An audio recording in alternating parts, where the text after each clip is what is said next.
The last thing I want to ask is, just real quick, how damaging are alcohol and tobacco to the human body? What do they do? Is there any level that's okay? Or are they all bad, all good? What are they? Your physical body has the ability to acclimate.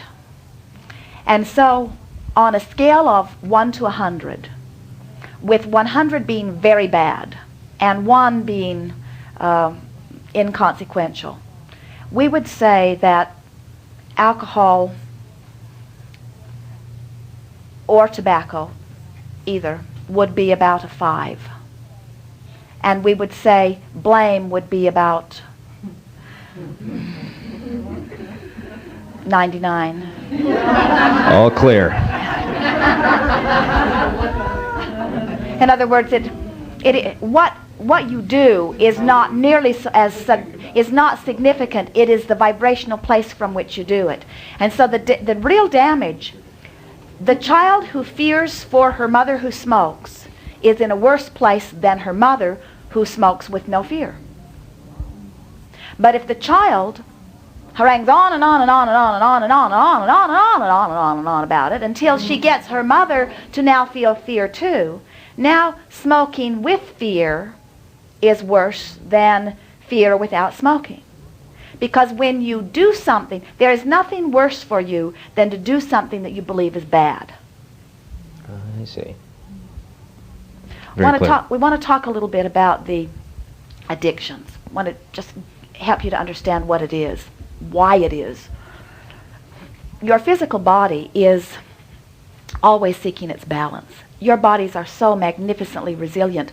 That's what evolution of your species is about. In other words, you keep responding to your environment and becoming hardier.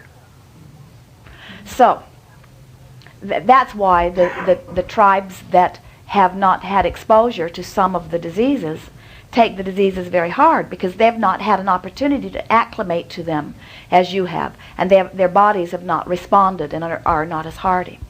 So now, your physical body thrives on natural things, and by natural things we mean even meat, we mean water, certainly water, we mean fruits, grains, vegetables. In other words, all those things that are a part of your physical environment, your physical body thrives on. You know that you do better when you eat something than when you try to live on air. In other words, you've already tested that one out. You don't need our words about that. When you drink water, for example, since your body is mostly water, it absorbs and acclimates to that water very easily. In other words, your body does not have to work hard at dealing with the water that you give it, or the fruits, or the vegetables. In other words, the natural things that you give to your body, it deals with very readily.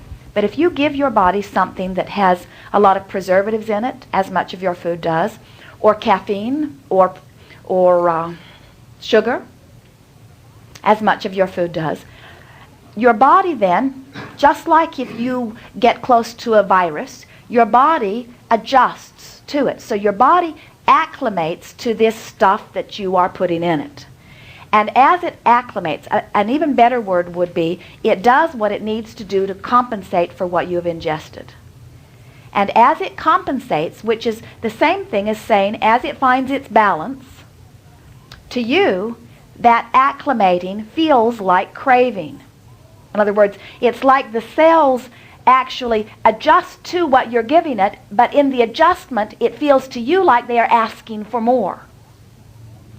And that's what craving is. In other words, that's what the addiction is. The cells accept the poison, let's say, just to get it in the proximity of kind of what you're getting at. Addiction is usually thought of as giving your body something that's not good for it. So let's use the word. As your body receives the poison, it acclimates to it. And as it acclimates to it, it feels to you like it wants more.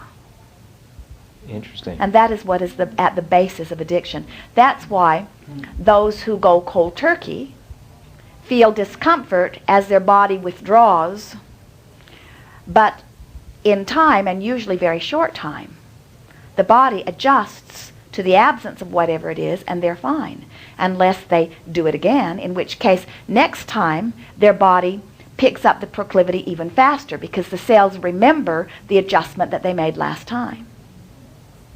Wow. Jerry noticed something about his body. In his youth, he was a circus performer, swinging from the vines. And he trained his muscles to be very strong and very large and very responsive.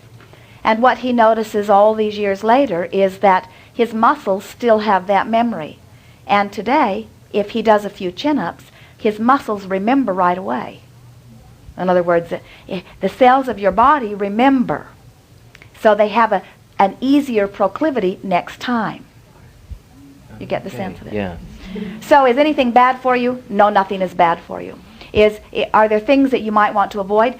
That's an individual thing. You have to decide.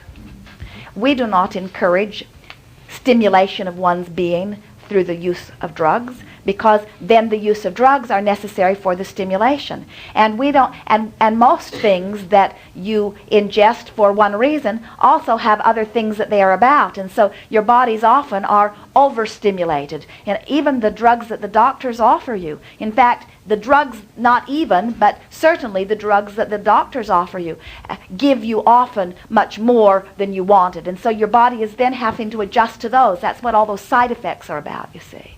So if we were standing in your physical shoes, we would strive to eat that which is natural in nature, and we would ask for the non-physical energy stream for the energy and clarity that so many are wanting from drugs. Perfect. Thank you.